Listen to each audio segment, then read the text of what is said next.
And Weeks is a good sport about it, and we laugh about it all the time. And anytime in the locker room, so if he starts acting up, someone jokes around, it's like, don't let me get Noel. Yeah.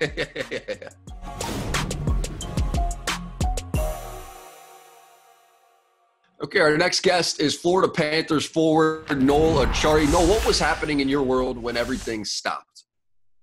We were in Dallas. We were waiting to see if we were going to have a pregame skate that next morning, and we woke up to a text saying that everyone's going to stay at their hotel until we hear anything, and we ended up flying back to Florida the following day. So instead of playing Dallas that night, we stayed over the night and then kind of flew back to Florida, and we kind of were waiting to hear, and now months later we're still waiting to hear.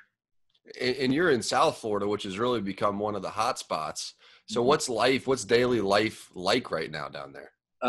So for my wife and I, we basically kind of stay home, and unless I go to the grocery store. She's pregnant, so I'm pretty adamant on just keeping her home and let me do all the things that needs to be done outside the house. And but you know, being in South Florida, at least it's warm outside. You can go sit by the pool, do your workouts outside, and kind of, you know, so you don't feel too trapped. But atmosphere-wise, like going to the grocery store, everyone's wearing the masks. It's crazy. I mean, you know, just gloves, mask, everything, and even you see people driving with masks on. So you know, it's a different world now.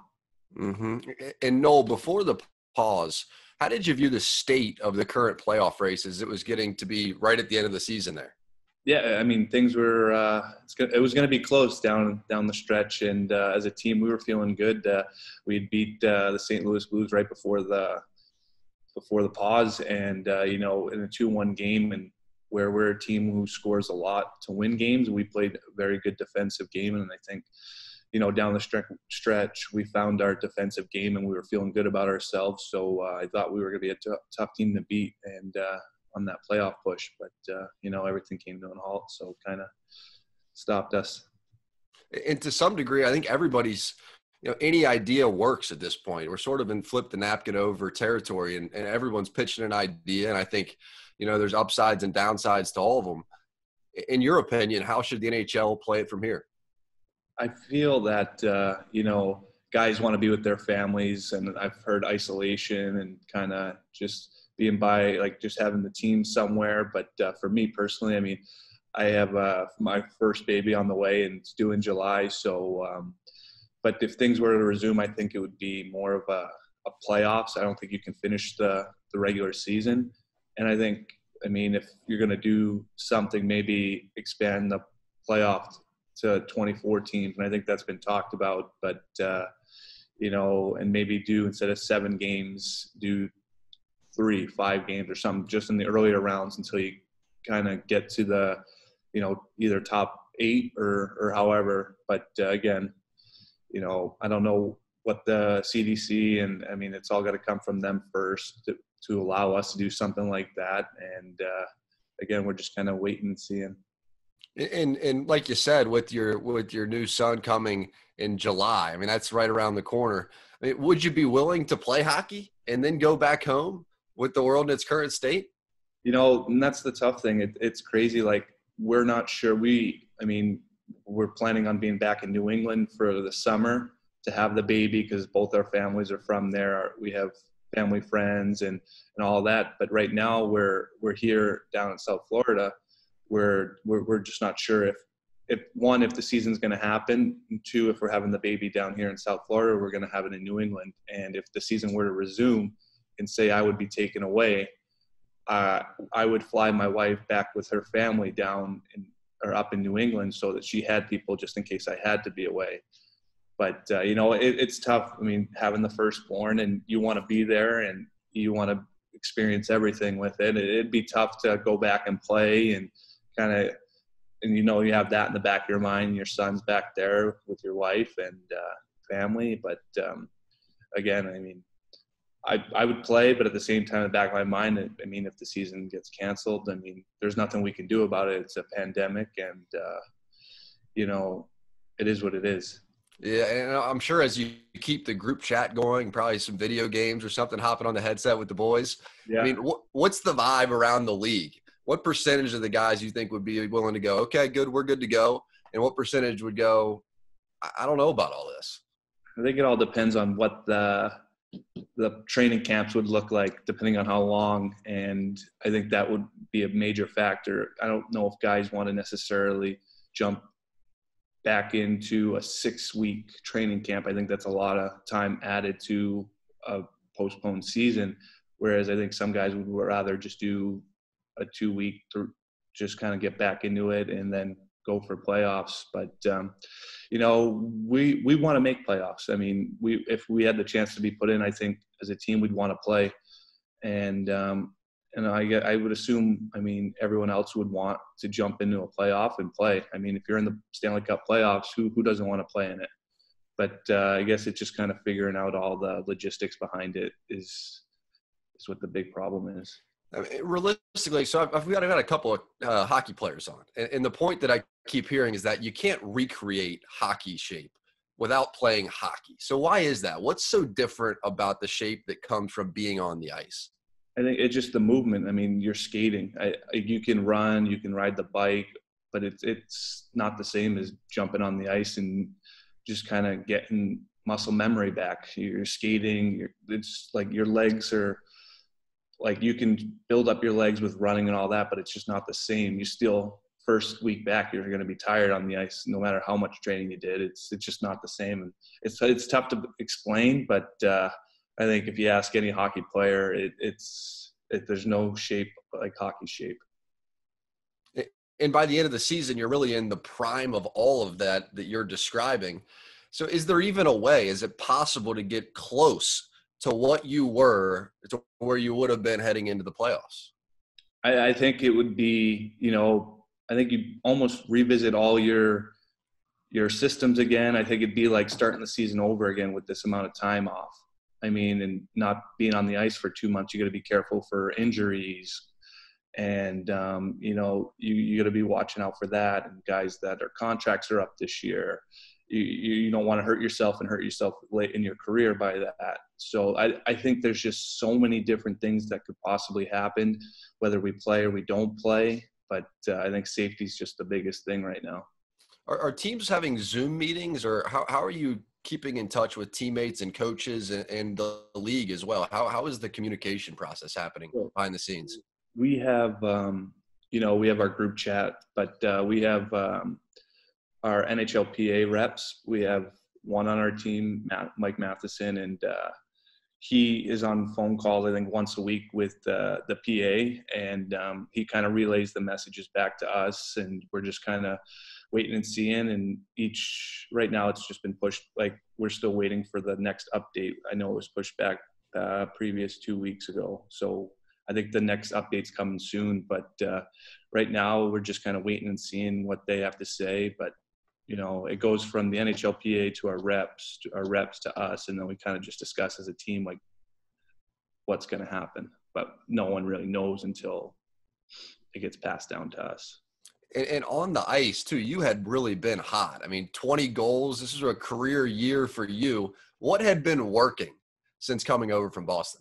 I think just having a little more confidence in my game and being able to play up and down the lineup with any guy, whether it be Barkey, Hubie, or Hoff, those guys, and just being able to help them out by either getting to the net or I just backdoor, a lot of tap ins, some tip ins, just kind of keeping to what made me successful and getting to the net. But the puck, I think, was just kind of finding the back of the net more, and I think just having the confidence in the coaching staff gave me a little extra boost, knowing that I could play with these guys and contribute, and just kind of ran with it. And, a little puck luck here and there, but definitely a very exciting year so far. And your entire hockey life had been played in the New England area. So where in the back of your brain, what made you say, now's the time to branch out, now's the time to head south and try my luck?